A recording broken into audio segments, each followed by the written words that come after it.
All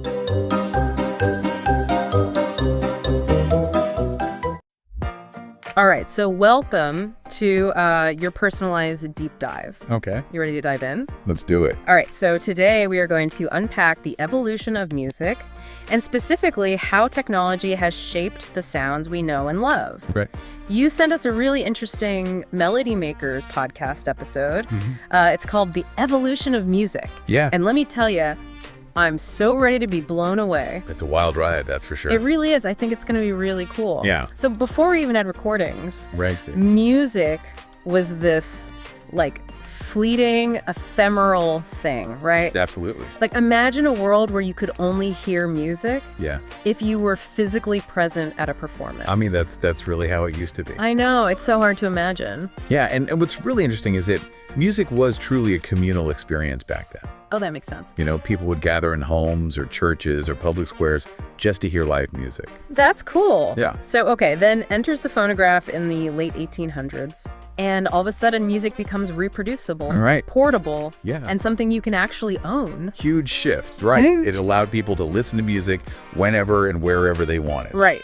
Which obviously had a massive impact on how music was consumed and how it spread. It makes you wonder, like, what was it like to hear a recording for the very first time? Oh, I can only imagine. Right. Because before that, it was all live performances passed down through generations and word of mouth. Yeah, exactly. And just think about the cultural impact too, right? Yeah. All of a sudden, you could hear music from different parts of the world. Totally. Different cultures, different styles, all from the comfort of your own home. It really broadened people's musical horizons Yeah. in a way that had never been possible before. It's like almost like the phonograph was the original disruptor.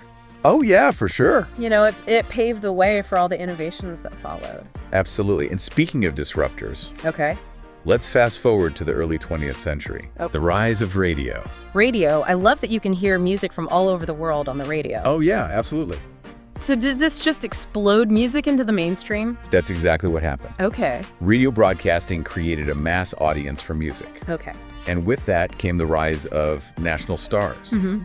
And these regional sounds were suddenly being heard across the country. So for example, jazz, Yes. it was like bubbling up in cities like New Orleans and then suddenly becomes this national phenomenon thanks to radio. Exactly. Wow. And then a few decades later, rock and roll takes the world by storm, Of course. fueled by radio airplay. Yeah.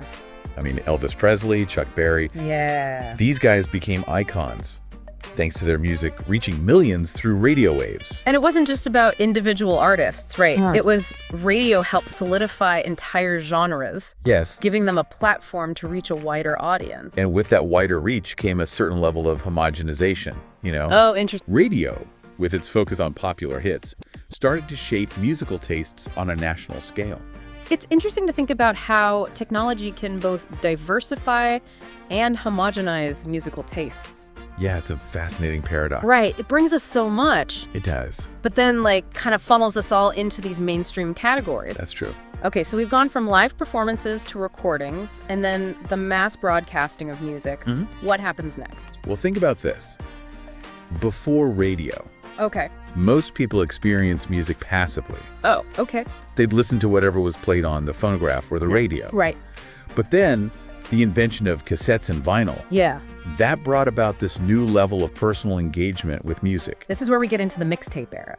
Oh, yes. Oh, the hours I spent making mixtapes. It was an art form. It was a true art form. Carefully selecting each song, Right.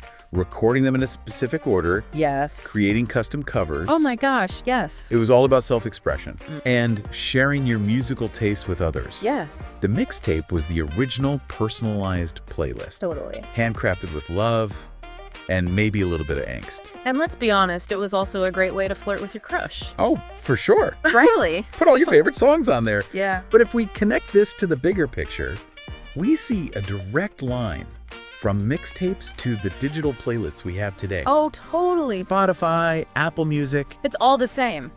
they're essentially the digital descendants of mixtapes. Yeah. We're still curating, sharing, and expressing ourselves through music. Right. Just using different tools. Different tools. Yeah.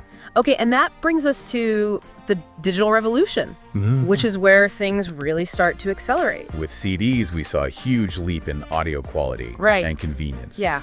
Then came MP3 players, making music incredibly portable. Yeah. Suddenly you could carry thousands of songs in your pocket. I remember getting my first MP3 player. Oh yeah. It felt like magic. Game changer. Total game changer. Yeah. No more lugging around those giant CD cases. You're shipping. Well, yes. Yeah. But this is also where we start to see the dark side Oh yeah. of this digital convenience. Yeah. Right. The rise of file-sharing platforms like Napster brought music into this gray area of legality and ethics. Yeah. On the one hand, it democratized access to music like never before. Right. You could download any song you wanted instantly and often for free. Instantly, yeah. That was awesome. Nice. But on the other hand, Yeah, it raised serious concerns about piracy of course. and how artists would get paid for their work in this new digital landscape. It was a total disruption of the music industry. Yeah. And the effects are still being felt today. Yeah, for sure. The transition from physical to digital ownership was messy, It was messy, to say the least. to say the least. And that messiness leads us directly into the era of streaming, which is where we find ourselves today. Here we are. Spotify, Apple Music, Tidal. All of them. It's how most people listen to music now. Yeah. You pay a monthly fee Right. and have access to practically every song ever recorded. It's mind-blowing.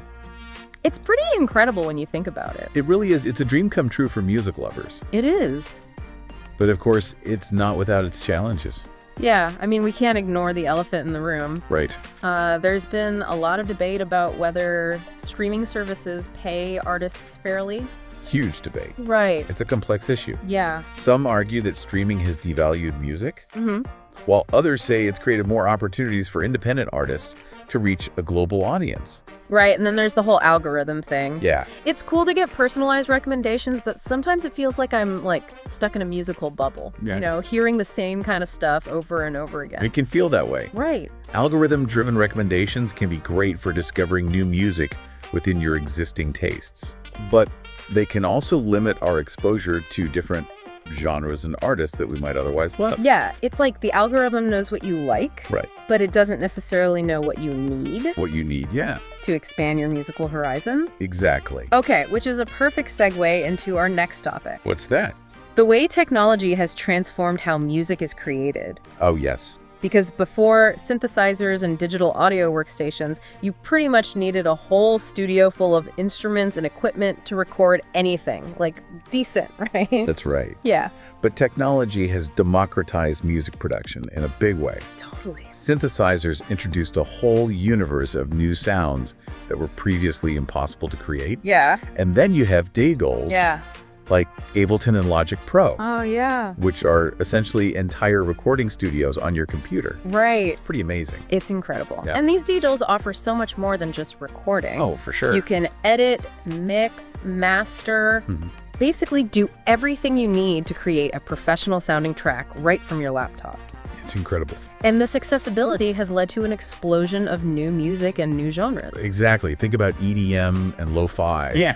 Genres that were basically born out of this digital revolution. Right. You can literally make a whole album in your bedroom now, You can't. which is both incredibly exciting and maybe a little daunting. It is a little daunting. Right. It's exciting because it removes so many barriers to entry for aspiring musicians. Yeah. But it's also daunting because with so much music being created, it's harder than ever to stand out from the crowd. Right. It's like a double-edged sword again. Yeah. You have this amazing accessibility, Mm-hmm. but then the competition is fierce. It is. It is. Okay, and now for the topic that I'm both fascinated and terrified by, AI in music. Oh, We're going there. We're going there. This is where things get a little crazy. We're seeing AI being used for everything from composing music and creating beats to even collaborating with human artists. It's mind-blowing. Whoa! This is where my brain starts to melt a little bit. Right. Like, AI making music. Is it really music if it's created by an algorithm? It definitely raises some thought-provoking questions about creativity and authenticity. Right. Can AI-generated music truly evoke the same emotional depth and complexity as music created by a human? This is getting really deep. Yeah. It makes you wonder, like, what does it even mean to be a musician in the age of AI? That's a great question. Right. And one we'll definitely be exploring further in the next part of our deep dive. Okay. So stay tuned because we've got a lot more to unpack. We do. Buckle up, everybody. It's going to be good. We'll be right back. Welcome back to our deep dive into the evolution of music. Yeah. Before we jumped into the break, we were talking about AI in music. And I mean, it's mind-blowing It's a wild frontier. and kind of freaky, right? I mean, AI writing symphonies. It's crazy to think about. Could you even imagine? We're already seeing it happen in some ways. Really? Yeah, AI is composing jingles, creating backing tracks, even generating entire songs in various styles. So, okay, if AI can technically make music, where does that leave us humans? Right. Are we all going to be out of a job?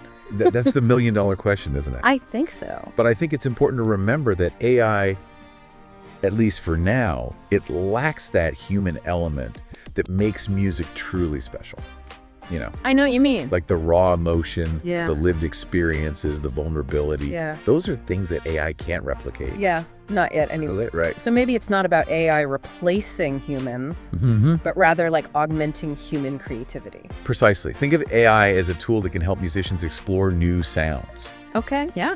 overcome creative blocks, or streamline the production process. Like a super-powered collaborator. Exactly. Imagine a songwriter working with an AI that can analyze their previous work and suggest chord progressions or melodies that fit their style. That would be pretty cool. Yeah. Or a producer using AI to help mix and master a track, Oh, okay. freeing up more time to focus on the creative aspects of the music. I can see how that would be really helpful. Yeah. I'm starting to see the potential here. It's less about man versus machine Right. and more about how we can use these tools to push the boundaries of what's possible in music. Exactly. And how do you think listeners will respond to AI-generated music? Well, that's a good question. Do you think they'll be able to connect with it Hmm. on an emotional level the same way they connect with music made by humans? It remains to be seen. That's a really good question. Yeah. If you hear a song and it moves you, does it really matter who or what created it? That's a great point. Right. Like, is the emotional impact all that matters? Yeah, it's like food. Uh-huh. If it tastes good, doesn't matter who made it.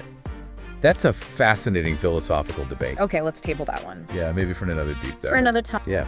For now, let's move on to a topic where technology has already had a massive impact. Yeah. The world of live music. Oh, yeah. Um, There's nothing quite like experiencing music live. absolutely. Like the energy of the crowd, Yeah. the connection with the artists, the feeling that anything can happen. It's pure magic. It's electric. Yes. And technology has played a huge role in amplifying that magic, For sure. creating immersive experiences that were unimaginable just a few decades ago. Right. Think about like the incredible sound systems. Oh, yeah? The mind-blowing light shows. The video projections that can transform an entire stage. Yeah. Yeah. It's amazing. And it's not just about visual spectacle. Okay. Technology allows for real-time interaction between artists and their fans during live performances. Oh, really? Imagine attending a concert where you can vote on the next song the band plays, Oh, that'd be awesome. or have your social media posts displayed on giant screens. Oh, that's cool. So cool. It's like technology's breaking down the barriers between the performer and the audience. Yeah. And like blurring the lines between the physical and digital world. Exactly. And then there's the rise of virtual reality concerts. Oh yeah, those are getting really popular. Which allow people from all over the world to experience a live show without being physically present. So even if you can't afford a ticket Yeah. or travel to see your favorite artist, you can still experience the concert, You the can. comfort of your own home. Exactly. It opens up a whole new world of possibilities for fans and artists alike. I love that. But as with anything, there are potential downsides to consider. Like what? Well, do you think there's a risk that all this technology could overshadow the music itself? That's an interesting point. Are we getting so caught up in the bells and whistles that we forget to actually listen to the music? Yeah, I see what you mean. Yeah. It's important to remember that technology should enhance the live music experience, Yes. not distract from it. Exactly. Ultimately, the focus should always be on the music. Right. And the connection between the artist and the audience. I think that's where the real magic of live music lies. Yeah. It's that raw human energy that transcends all the tech wizardry. Absolutely. The most memorable live shows are often those where the technology seamlessly blends with the music and the artist's performance, creating a truly immersive and unforgettable experience. It's about finding that sweet spot, Yeah. using technology to amplify the emotional power of the music, not to replace it. Okay, yeah. Because at the end of the day, music is a powerful form of human expression. Yeah. And while technology can enhance and transform the way we create and experience it, it's the human connection that truly makes it special. Well said. Okay, that was beautiful. It's true. It's a great reminder that even in a world increasingly dominated by technology, it's the human element that ultimately gives music its soul. And as we move forward into this exciting future of music, I think it's important to keep that human element at the forefront of our minds. Now that we've kind of gone through the history of music and technology, let's gaze into our crystal balls and talk about the future. Oh, fun. Okay, are we all going to be composing symphonies with our AI assistants? Oh, yeah? Will concerts be entirely virtual?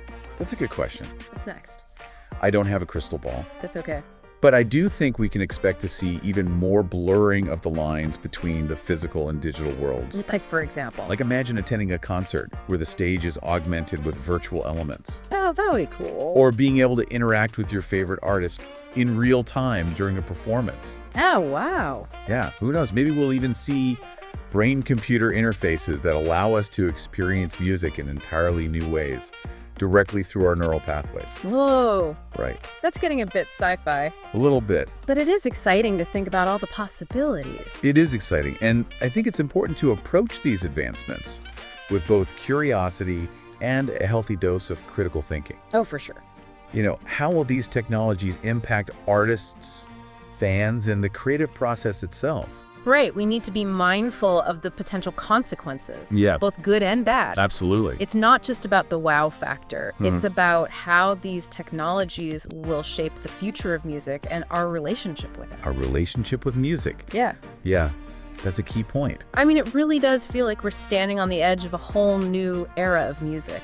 It's exciting. It's exhilarating and a little bit scary, I agree. to be honest. It really is. The pace of technological change is just mind-boggling. It is. But I think it's important to approach these advancements with a sense of wonder and also a critical eye. Yeah, for sure. Okay. So as we wrap up our deep dive into the evolution of music, Yeah. let's bring it back down to earth for a moment. Okay. We've covered so much ground, We have. from the phonograph to AI-powered studios. It's been quite a journey. It really has. And I think it really highlights how music has always been intertwined with technology, Yeah, each shaping the other in these fascinating ways. for sure. But what does this all mean for us? Right. Like for us as listeners? Yeah. How can we navigate this ever-evolving musical landscape and stay connected to the heart of what makes music so powerful? That's the big question. Yeah.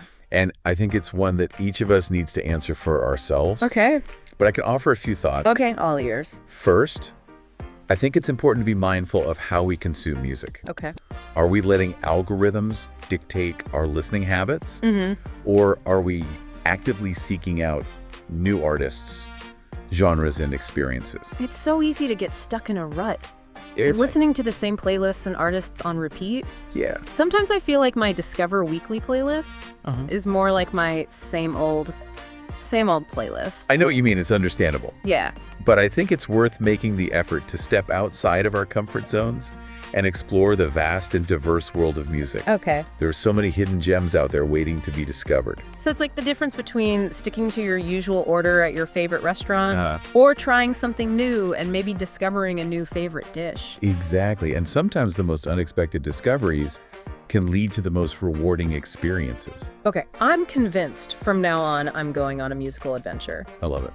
But how else can we engage with music in a meaningful way? Well, I think it's also important to support artists directly whenever possible. Okay. Whether it's buying their music, attending their concerts, or simply sharing their work with others, every little bit helps. Yeah, especially in the age of streaming. where it can be tough for artists to make a living from their music. Absolutely. It's more important than ever to show them our support. I agree. Every stream, every download, every ticket purchase makes a difference. It's about valuing the creativity, the passion, the hard work that goes into making the music we love. And it's about ensuring that musicians can continue to create and share their art with the world. Absolutely. And lastly, and perhaps most importantly, embrace the human element of music. Yes. Technology is a fantastic tool. It is. But it's the human connection, the raw emotion, the shared experience that truly makes music special. Couldn't have said it better myself. You can have the most technologically advanced sound system in the world. But if the music doesn't move you, what's the point? Exactly. Take the time to really listen to the lyrics, to feel the emotions, to connect with the artist behind the music. Yeah. Because ultimately, music is a language that transcends time and technology. It's a language that speaks to our souls. It does. It connects us all on a deeper level, and that's something that no algorithm, no matter how sophisticated, can ever replicate. Beautifully said. Well, on that note, I want to thank you so much for joining us today. Oh, it's been a pleasure. It's been an eye-opening, an inspiring journey. I agree. And to you, dear listener, thank you for joining us as we move forward into this exciting future of music. I encourage you to be an active participant. Yes. Explore, create, connect, and keep the music alive. Keep asking questions. Keep challenging the status quo, and keep listening with an open heart and an open mind. We'll see you next time on The Deep Dive.